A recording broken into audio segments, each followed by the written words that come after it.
Friends, ఈరోజు నేను చిన్న వంట సామాన్తో ఇదే ఉప్మా చేయబోతున్నా. ఫస్ట్ ఆయిల్ వేసుకొని, తర్వాత జీలకర్ర వేసుకొని, ఆవాలు వేసుకొని, కరివేపాకు వేసుకొని, ఆనియన్స్ వేసుకొని, ఇంకా గ్రీన్ చిల్లీస్ వేసుకోవాలి.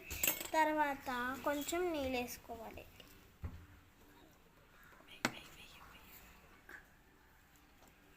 నీళ్ళు వేసుకున్నాక కొంచెం ఉప్పు వేసుకోవాలి ఫ్రెండ్స్.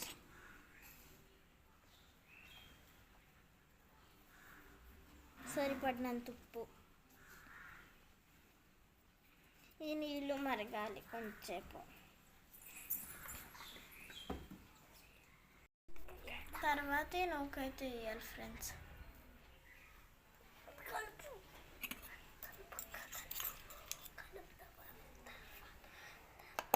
వేసాక ఇలా కలపాలి, కలుపుతూ ఉండాలి.